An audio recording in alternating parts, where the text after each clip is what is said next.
Vous jaillissez hors du sas et vous éloignez en direction du champ d'astéroïdes. Celui-ci masque les 2 soleils. Blue, en revanche, brille de 1000 nuances de bleu, réparties en anneaux, en rubans et en taches. Et maintenant, qu'allez-vous faire? Observez la décompression de la nef de colonisation. Analysez votre environnement dans l'espoir de repérer la navette ou le Rédemption. Ou foncez vers les astéroïdes. Donc soit on regarde la nef se décompresser, soit on analyse l'environnement dans l'espoir de repérer la navette ou la Rédemption, soit on fonce vers les astéroïdes. Bon, j'imagine que, encore une fois, colonel,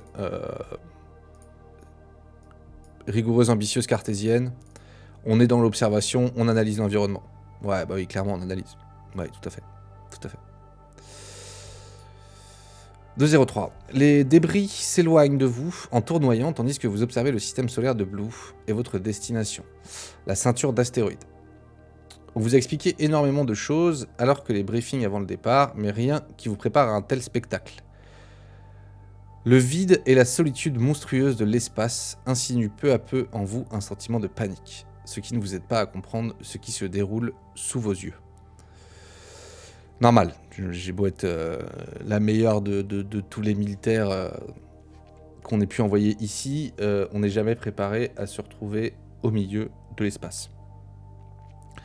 Dans le vide interplanétaire.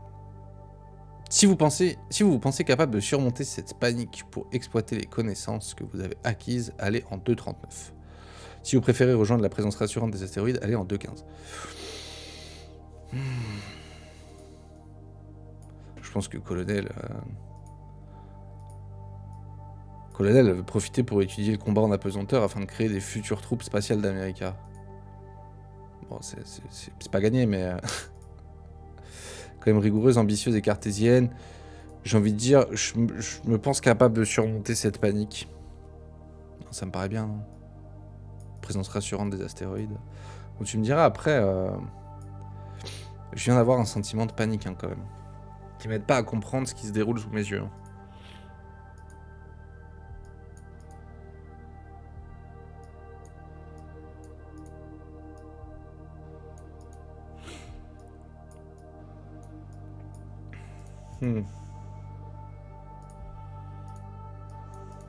Bon.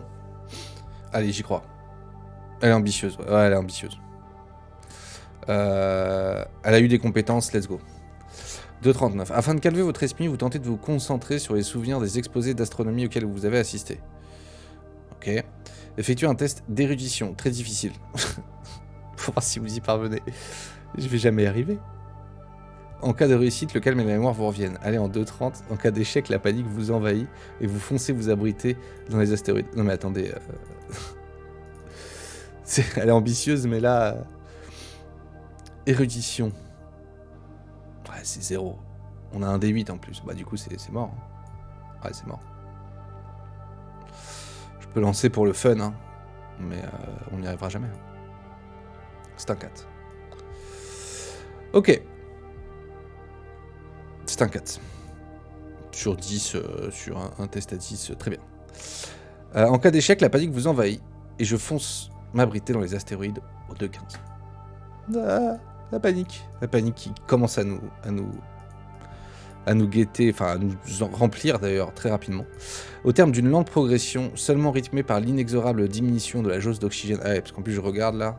Ah ça va pas. Hein. Vous atteignez un énorme astéroïde. Vous découvrez de multiples traces de pas qui pointent vers la bordure extérieure du champ. Ok, chelou. À l'opposé, vers la bordure intérieure, une lumière rouge clignote mystérieusement. Donc là, je suis sur un astéroïde. Il y a de multiples traces de pas qui pointent vers la bordure extérieure. Mais de l'autre côté, il y a une lumière rouge qui clignote mystérieusement. Let's go, empreinte ou lumière? Ouais, Les empreintes pourraient potentiellement... Les pas? Ouais. Les empreintes pourraient potentiellement nous amener... Ouais, non, vas-y, on va suivre les pas. Vers cette histoire de porte que nous a dit le mec tout à l'heure. Parce que le gars, tout à l'heure, quand on est... Le commandant, il a dit, si vous êtes le dernier, vous pouvez emprunter la porte dans les astéroïdes. Et les pas nous permettraient potentiellement d'aller emprunter cette porte dans les astéroïdes. Allez, on tente les empreintes. L'astéroïde que vous avez rejoint aborde des traces de pas sur une zone bien précise de sa surface. De très nombreuses personnes ont sauté depuis cet endroit. Malheureusement, vous n'avez qu'une idée approximative de la direction dans laquelle vos prédécesseurs sont partis. 2 trajectoires sont possibles, évidemment, sinon c'est pas drôle. La première conduit à un gros rocher qui tourne dangereusement vite sur lui-même. Atterrir dessus risque d'être dangereux. La seconde passe au travers d'un amas de fragments de roches tournoyants. Ils ne vont pas vite, mais ils risquent de me ralentir. Or, vos réserves d'oxygène ne sont pas bien hautes. Est-ce qu'on décide de prendre le risque d'atterrir sur le roc tournoyant ? Ou on préfère un chemin moins dangereux, mais plus long ? Ouais, mais si on n'a pas beaucoup d'oxygène, c'est chaud, non ? A priori, nous, on est bon en apesanteur. Hein. Ouais, 3. On a 3. On se déplace plutôt bien, du coup, dans l'espace, j'imagine. J'ai envie de dire, surtout si on veut étudier le combat spatial. Hein. Étudier le combat en apesanteur afin de créer des troupes spatiales d'Amérique. Ouais, non, mais nous, ça va. Nous. On décide de prendre le risque on prend le premier qui conduit un gros rocher qui tourne dangereusement vite sur lui-même. Ça, c'est le genre de truc qu'on a déjà fait dans des salles d'entraînement avec des astéroïdes qui tournoient dans tous les sens. Il n'y a aucun problème là-dessus. Roc tournoyant. 2,07. Vous observez attentivement votre cible, elle tourne encore plus vite que vous ne le pensiez, et sa surface est couverte d'aspérités coupantes. Ça ne va pas être facile de vous recevoir sans vous blesser, ou pire, déchirer votre combinaison. Mais non. Pourriez vous tuer. Ah bah ça. Si vous changez d'avis, préférez tenter votre chance sur les fragments de roche. Allez, sinon, je vais essayer de tenter le tout pour le tout. Non, vas-y, on tente, let's go. On est parti là-dessus, moi je change pas d'idée comme ça. Les Colonel Swan, une fois qu'elle a une idée en tête, elle y va. Hein. 2,37. La surface tournoyante de l'astéroïde se rapproche à grande allure. Il va falloir que je me pose dessus là. Test d'athlétisme. Ok, on a plus 2 pour vous recevoir correctement. Si on se loupe, on perd la différence qu'on a entre les dommages. En cas de réussite, rendez-vous en 2,27 si vous échouez en 2,10. Ok, donc quand même une difficulté de 5 sur un test d'athlétisme. Allez. C'est la cata. C'est la cata. C'est la cata. On perd 2 PV. 2 PV. Bon, on n'est pas mort. Mais on s'est loupé quand même. Du coup, on a loupé l'astéroïde a priori. Ouais, c'est le oups là. C'est le oups. Vous frappez violemment la surface de l'astéroïde. Une poussée d'adrénaline vous permet d'agripper une saillie pointue pour éviter de rebondir en tournoyant sans fin dans l'espace.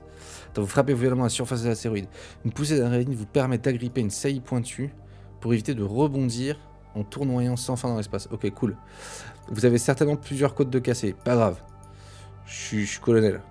Inscrivez dans la section notes de votre feuille de personnage plusieurs côtes cassées, -1 en athlétisme. Ah, c'est cochon ça. C'est pas gentil ça. Déjà que je loupe mes jets, si en plus on me met des -1. Alors attends, on va mettre -1, donc on est à 1. Oh là là, c'est dommage ça. Ouais, on a vu pire.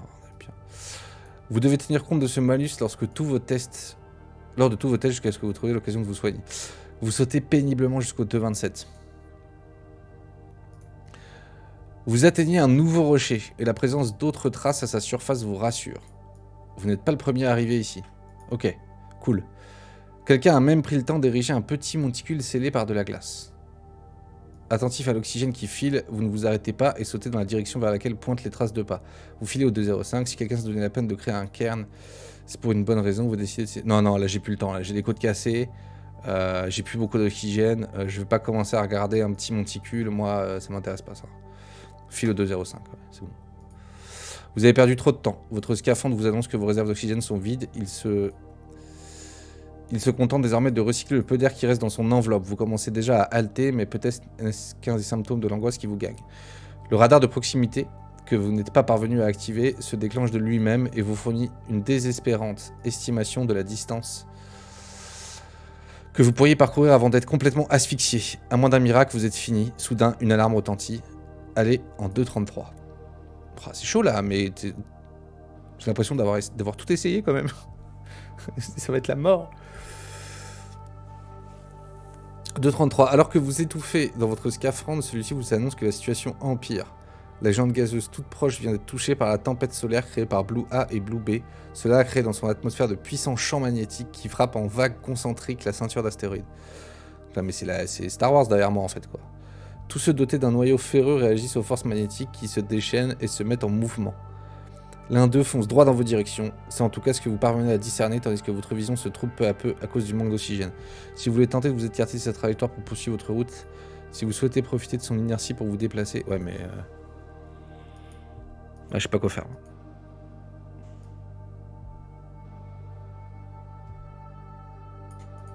Si vous tentez de vous écarter de cette trajectoire pour poursuivre votre route, c'est chaud, on est mal. Ouais, bah ouais, clairement, ouais.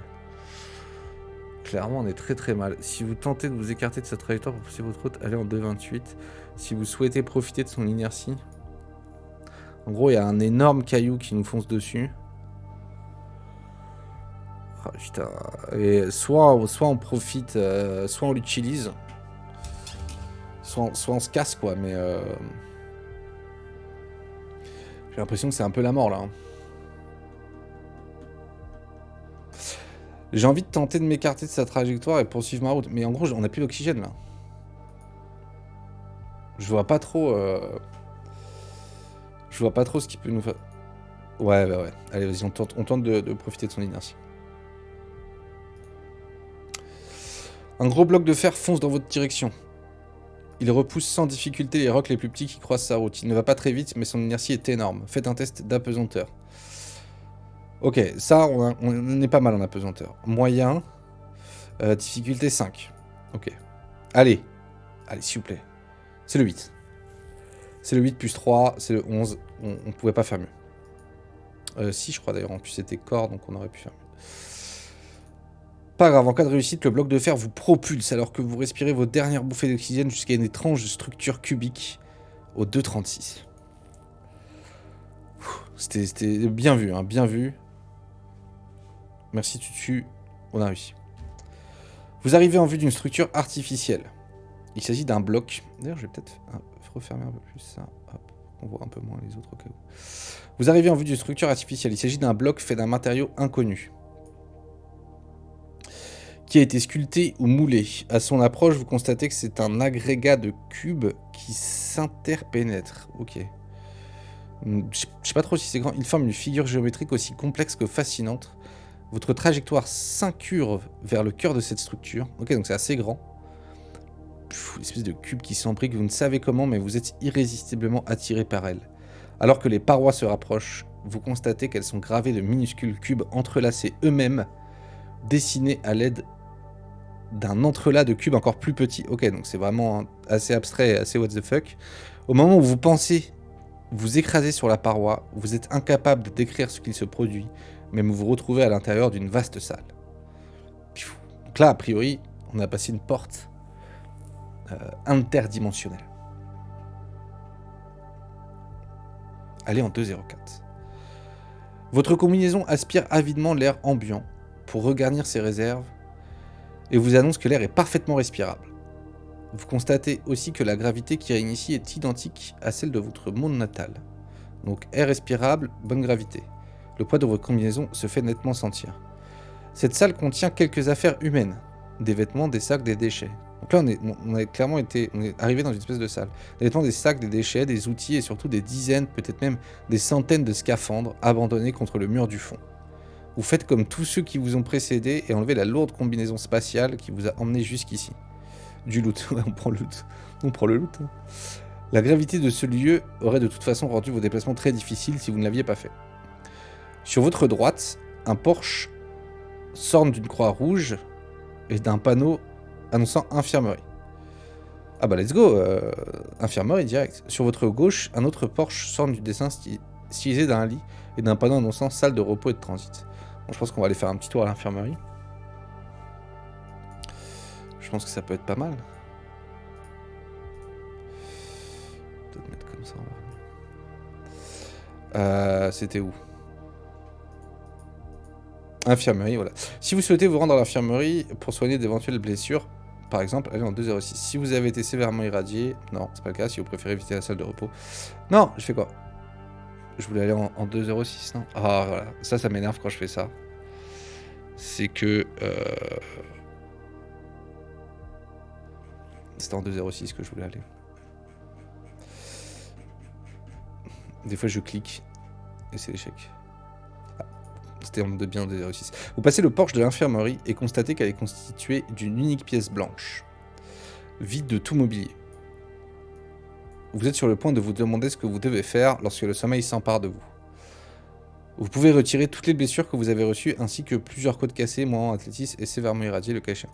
Ok, donc je reprends mon 2 en athlétisme, ça c'est pas mal.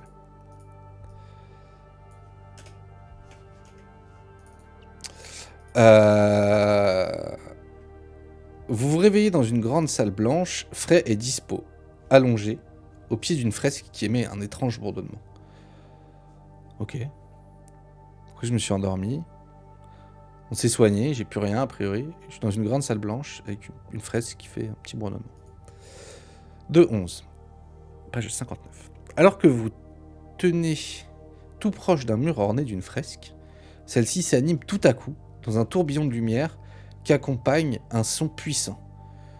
Kriya Malka, Fouda, Momoum. C'est très bien fait. Hein. Ce dernier résonne en vous et vous plonge dans une sorte de transe. Vous ne pouvez vous empêcher d'approcher de la fresque et de disposer vos mains dans les empreintes lumineuses qui clignotent sur le mur.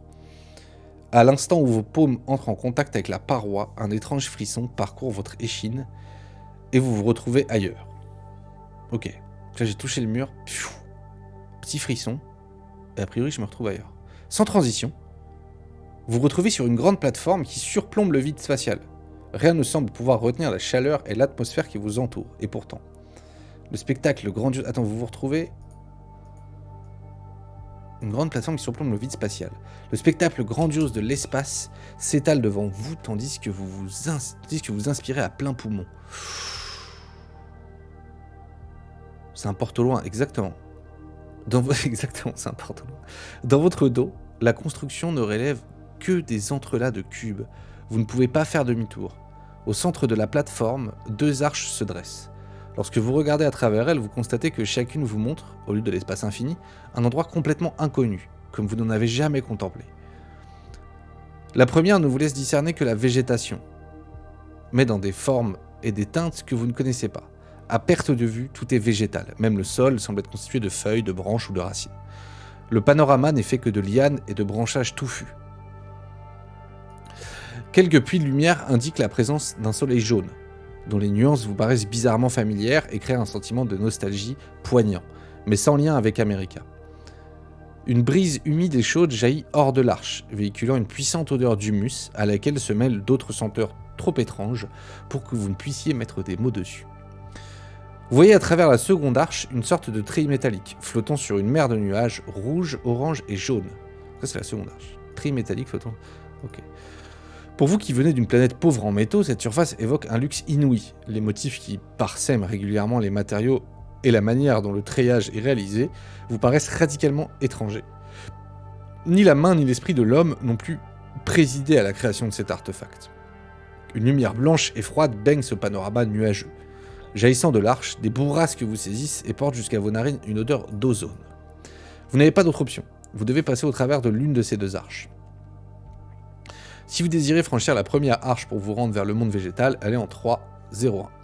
Si vous préférez tenter votre chance dans le monde nuageux, franchissez la seconde arche et elle est en 4-0-1. Que fait-on? C'est maintenant une grande décision. Je n'en sais rien. Je vous avoue que on est face à ces 2 portes. Aussi fou soit-il. On a vraiment 2 mondes qui sont complètement différents. Un monde clairement végétal très coloré. Et un monde nuageux et plutôt métallique. Une sorte de treillis métallique flottant sur une mer de nuages rouges. Orange et jaune. Une mer de nuages rouges, orange et jaune. Donc c'est très, très étrange comme couleur aussi. Pour vous qui venez d'une planète pauvre en métaux. Allez, végétal ou métal, quoi. Je serais plus pour le premier arche, mais est-ce bon pour la colonie? Je sais pas, mais est-ce qu'on en est là? Est-ce qu'on en est encore dans la colonie, là, dessus? Est-ce que tu crois que là où on est, on pense encore à la colonie? Bah, c'est sûr que le truc métallique nous paraît incroyable par rapport à là d'où on vient.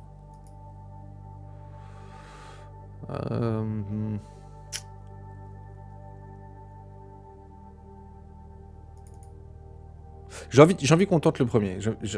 J'avoue que je suis... Ouais, c'est ça, tu vois. Le premier, la première ne vous laisse discerner que de la végétation, mais dans ses formes et éteintes, vous ne connaissez pas. Perte de vue, tout est végétal. Constitué de feuilles, de branches ou de racines. Le panorama n'est fait que de lianes. Ouais, ça a l'air bien quand même. Hein. Les nuances indiquent la présence d'un soleil jaune dont les nuances vous paraissent bizarrement familières et créent un sentiment de nostalgie poignant. Ouais, ça c'est bien. Là. Après tout ce qu'on a vécu, on a envie d'y aller. Ouais, let's go. Première arche, et on va vers le monde végétal.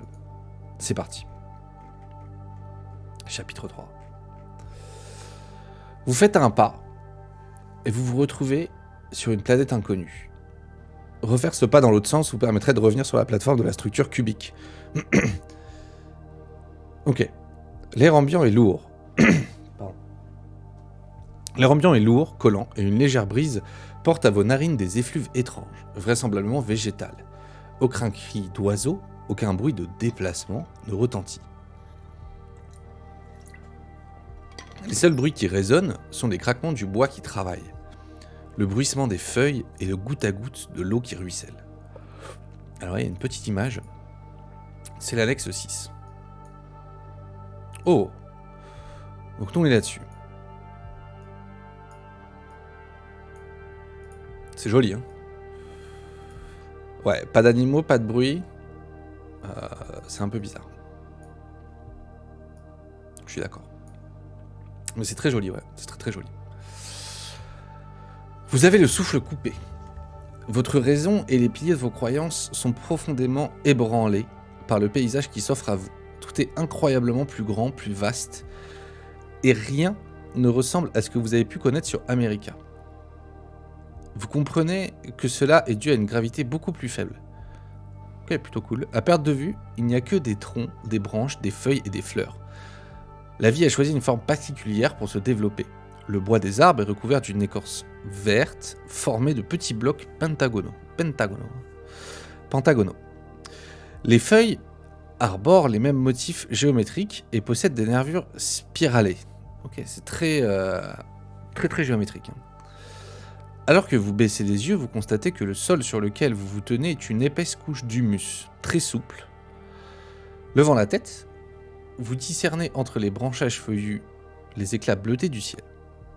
En grimpant, il doit être possible d'atteindre la cime des arbres. Au loin, un large puits de lumière crève la canopée et éclaire une espèce de chemin, fait de branches entrelacées et de larges feuilles en bordure d'un précipice, qui mène à une tour de pierre.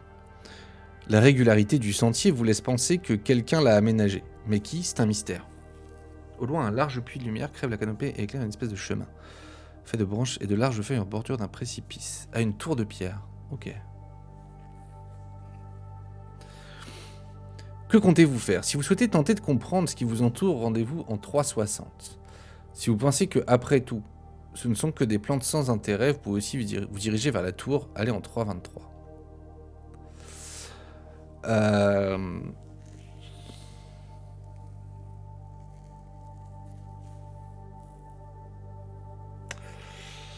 On va voir la tour, toi, tu penses?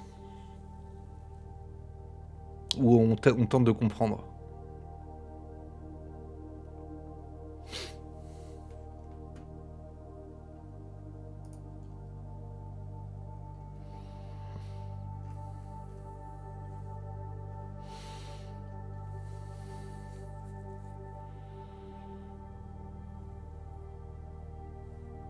Je suis un peu tenté par la tour.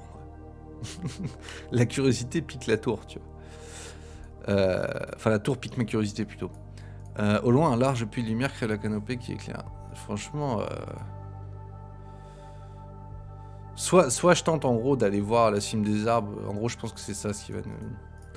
Soit j'observe un peu la nature autour de moi, je fais un petit tour. Soit je vais direct voir cette espèce d'architecture un peu étrange...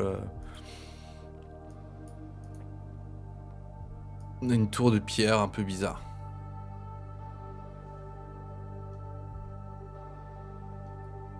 Ouais, je vais voir la tour de pierre un peu bizarre. Je pense que let's go tour de pierre. Ah, quoique le côté militaire, encore une fois, hein, genre... ouais... Le côté militaire, observation, colonel... Attendez, j'ai mis où mon... C'est pas là. J'ai mis le...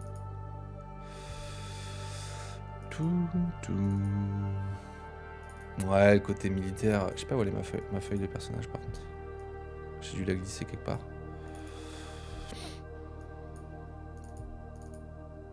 Ah, elle est juste derrière. Elle est là. Super. Alors, ouais, je reprends hein, mes rigoureux ambitieuses cartésiennes.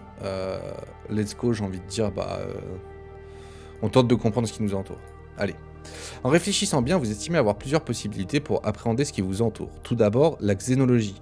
Bien que cette science tienne presque du blasphème sur America, quelques recherches ont été prudemment menées par des esprits excessivement curieux qui pourraient être utiles. D'autre part, la biologie, qui est une science très avancée permettant d'analyser la nature et la formation du sol. Ce serait une première étape pour comprendre ce monde. Après tout, la vie naît du sol, quand bien même elle monte vers les hauteurs en quête de lumière et d'énergie.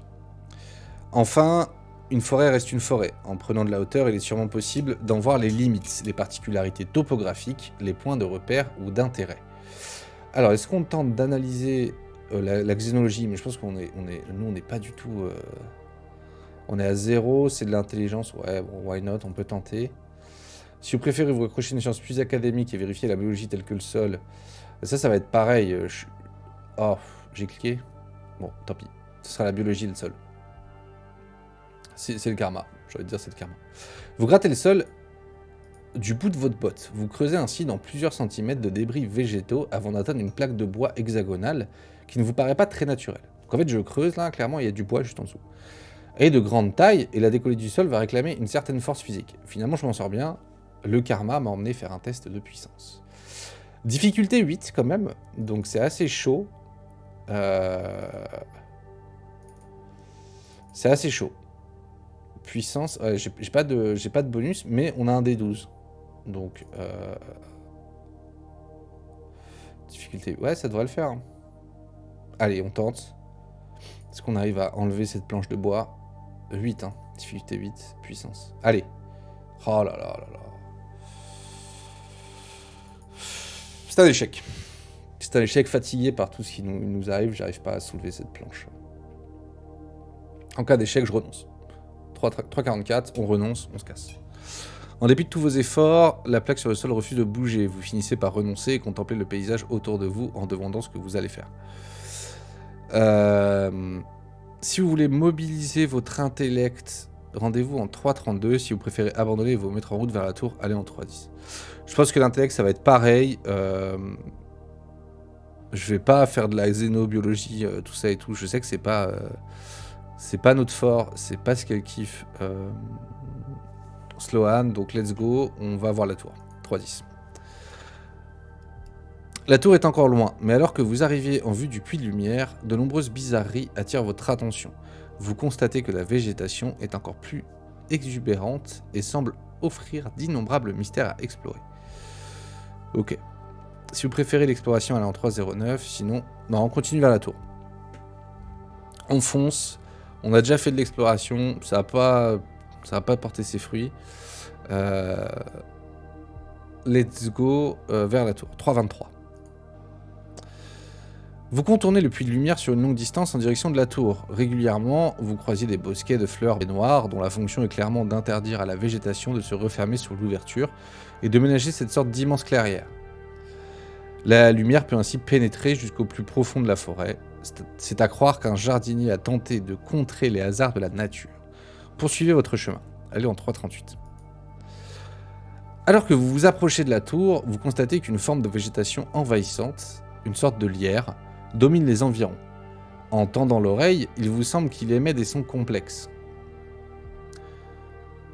Vous constatez qu'une forme de végétation envahissante domine les environs et il émet des sons complexes. Si vous ne souhaitez pas prêter attention à cette étrangeté, vous contournez votre route. Continuez votre route jusqu'à la tour. Si vous préférez vous arrêter un instant pour observer ce phénomène, 3,57.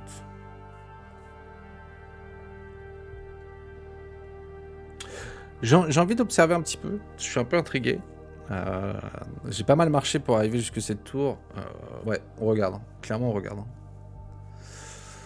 Allez, 3,57. Vous vous approchez de la plante et constatez qu'elle est bien plus complexe qu'un vulgaire lierre. Vous remarquez qu'elle se déplace très lentement. À la base de ces feuilles, près de la tige, de minuscules évents s'ouvrent et se ferment, produisant des sons qui vous ont attiré. Lorsque vous vous rapprochez, les feuilles s'orientent vers vous, comme si chacune était un œil qui vous observait. Plusieurs de ces créatures lières réagissent à votre présence et tentent d'attirer votre attention. L'une d'entre elles, la plus hardie sans doute, tente de me pousser. Si vous souhaitez la laisser faire, on va en 303. Une deuxième vous tend l'un des gros fruits à l'aspect abîmé autour duquel elle est entourée. Remarquez que elles sont grosses, ces feuilles qui s'orientent vers nous, elles sont assez petites. Parce que s'il y en a une qui veut me pousser... Une deuxième vous tend l'un des gros fruits à l'aspect abîmé. Ouais, c'est un peu flippant. Hein. Autour desquels elle est enroulée. Si vous voulez en saisir, rendez-vous en 3,35. Une troisième vous offre une autre sorte de fruit, plus petit et a l'air caoutchouteux. Pour l'attraper, dirigez-vous au 3,05. Une quatrième essaye, en émettant encore et encore le même son soufflant, de vous parler. Pour l'écouter, allez entre... Je ne vais rien comprendre ce qu'elle me dit. Enfin, un groupe de plantes plus important tente également d'attirer votre attention. Pour voir ce qu'elles veulent, rendez-vous en 3,49. Oh là là. Alors attends, donc il y a une plante qui essaie de nous pousser. Et on a une qui nous tend l'un des gros fruits à l'aspect abîmé, autour duquel elle est enroulée, elle nous le tend. Troisième qui nous tend encore un autre fruit, plus petit et plus caoutchouteux. Une quatrième qui essaie de nous parler. Et enfin, il y a un autre groupe de plantes, un peu plus loin, qui tente d'attirer mon attention. À un moment donné... Je sais pas moi, ça me fait peur un peu tout ça. Hein.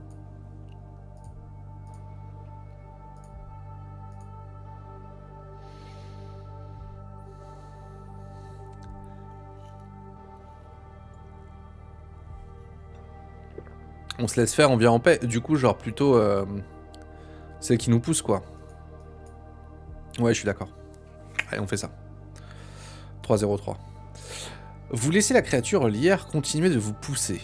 Elle dispose de centaines de minuscules mains-feuilles qui individuellement n'ont pas beaucoup de force. Cependant, leur nombre leur donne une force remarquable. Elle vous pousse gentiment en direction d'une poche végétale. Mais peut-être qu'elle veut nous bouffer en vrai. Hein. Si vous voulez vous échapper vers une autre plante, allez en 3,39. Si vous décidez de la laisser faire, rendez-vous en 3,59. Alors, on est parti pour se laisser faire et venir en paix.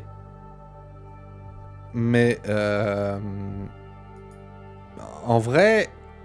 Il y a moyen qu'elle nous foute dans une espèce d'énorme... En fait, c'est une énorme plante qui est en train de nous bouffer, quoi. Carrément possible, ça.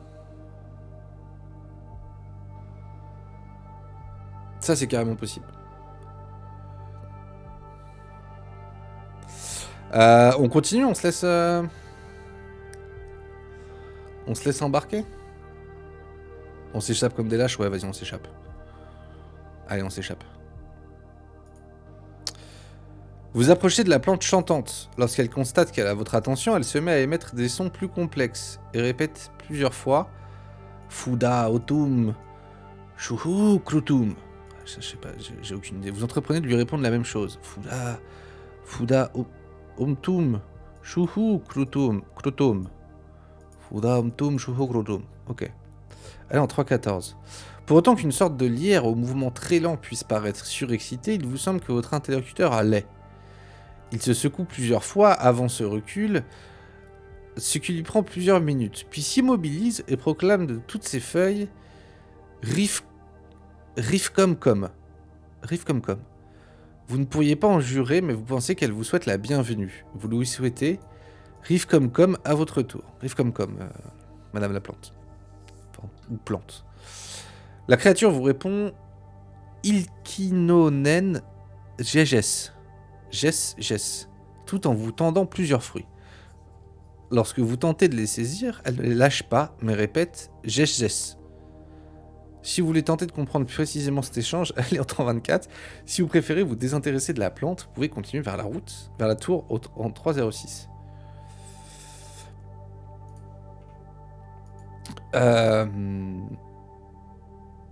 Moi j'ai envie de tenter un peu de comprendre là quand même. Cette plante qui nous parle. Rigoureuse, ambitieuse et cartésienne. En même temps, cartésienne, c'est un peu genre, non, une plante, ça peut pas parler, quoi. Enfin, je sais pas, après, on est dans le futur, donc peut-être les aliens, tout ça. Ouais, on cherche à comprendre pour pas la vexer, c'est une bonne... Allez. Vous tentez de comprendre plus précisément cet échange. Allez, en 3,24. Votre compréhension de cet échange est forcément limitée, mais vous pensez tout de même pouvoir en tirer quelque chose. Faites un test d'éloquence très difficile. Wow.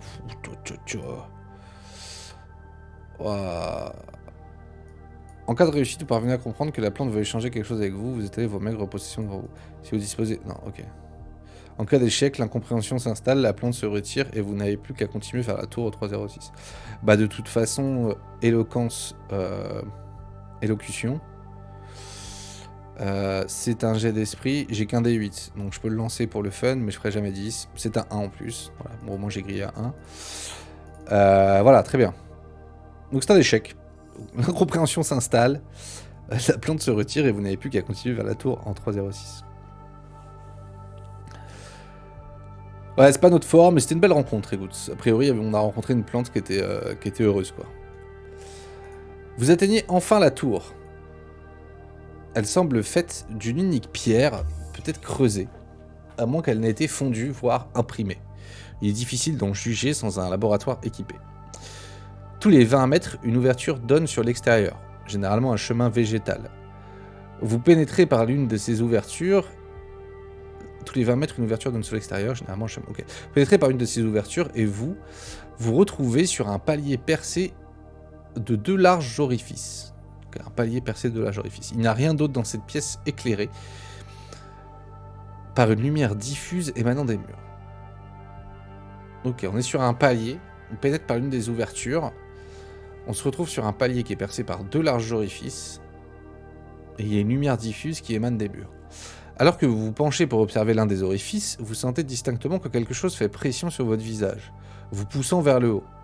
Dans l'autre orifice, la pression est nettement moins forte. Vous devinez que si vous tenez au centre du premier orifice, vous allez être aspiré vers le haut, alors que le second vous permettrait de descendre doucement.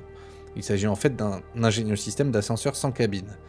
Vous voyez que quelque chose monte justement depuis le premier orifice. Arrivé à votre palier, la créature effectue un petit saut gracieux. Oh, enchanté. Se pose à côté de vous, avant de sortir se mettre au soleil. Ah d'accord, il n'y a pas de... Vous décidez de la rejoindre. Ah bah oui. Allez en 3,15. Devant vous, profitant du soleil qui baigne la tour, se tient un être vivant.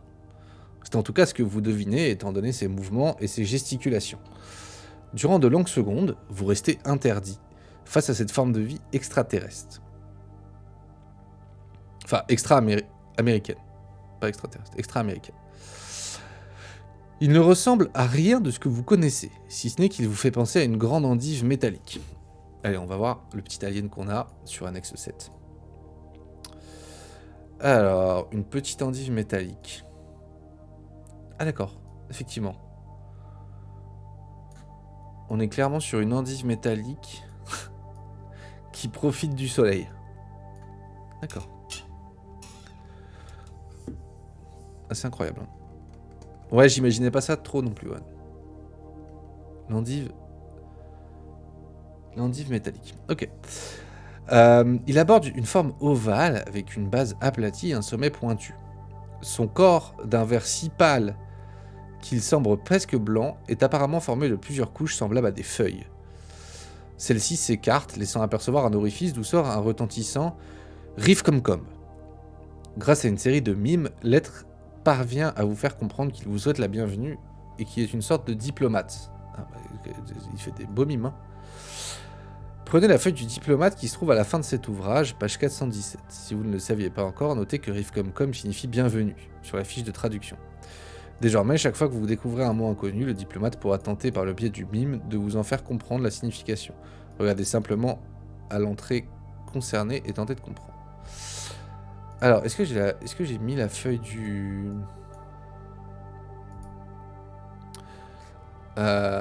c'est ça la feuille du la feuille du diplomate. Ok. Donc c'est lui le diplomate. En gros, il me dit... Ah oui, d'accord. En gros, il peut nous dire plein de trucs. Mais là, il nous a dit riff comme. Donc, je vais pas tout regarder parce que c'est un peu cheaté, mais... L'endive sort de la pièce en fermant là, et puis riff comme. Peut-être ça veut dire entrée, bienvenue ou autre chose.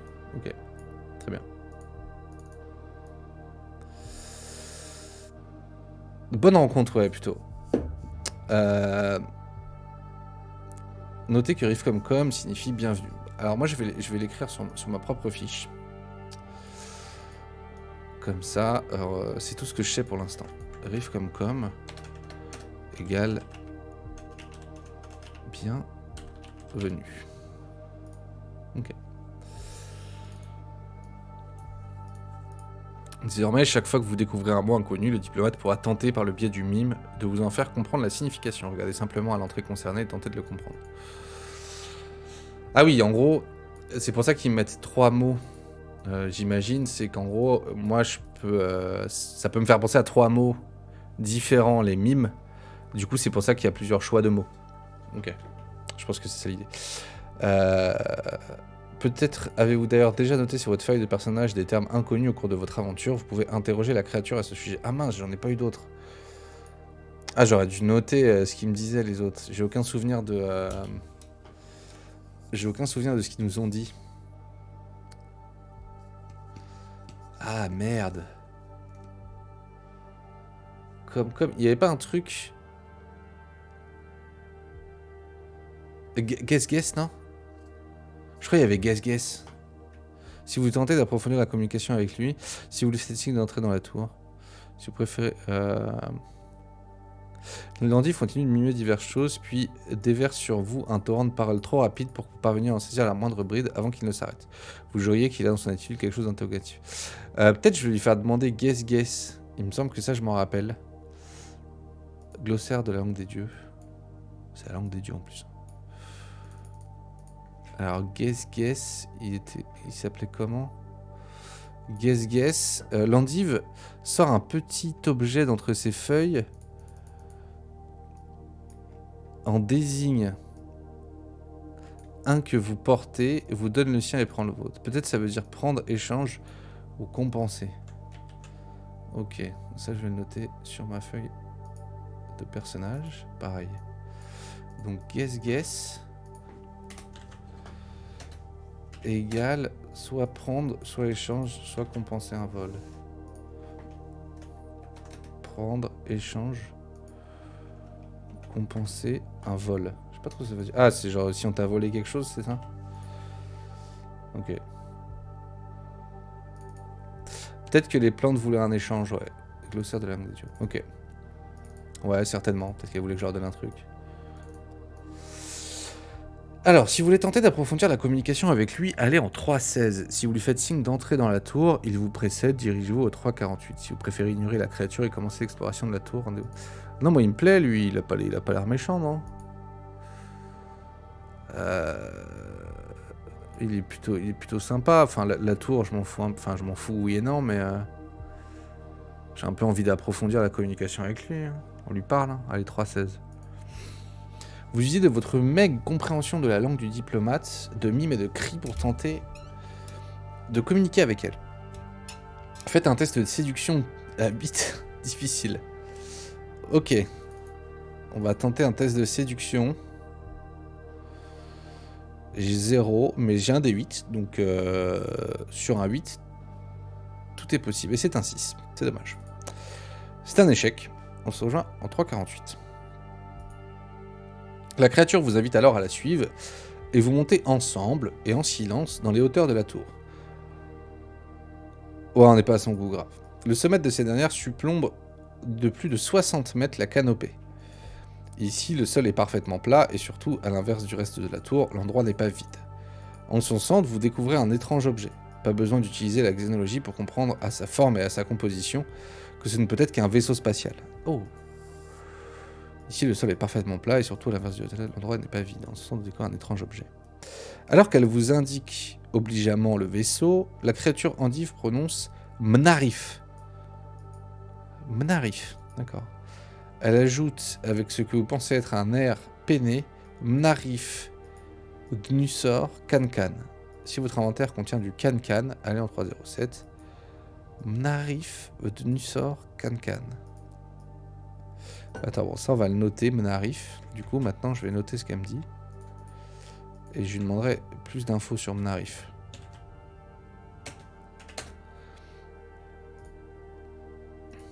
Et aussi du coup du Nusor Can-Can. Mais alors le Can-Can doit être quelque chose. Parce qu'ils me disent si vous avez du Can-Can.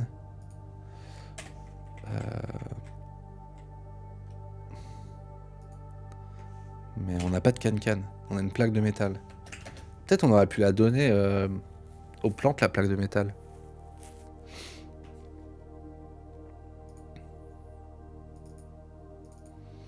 Curieux.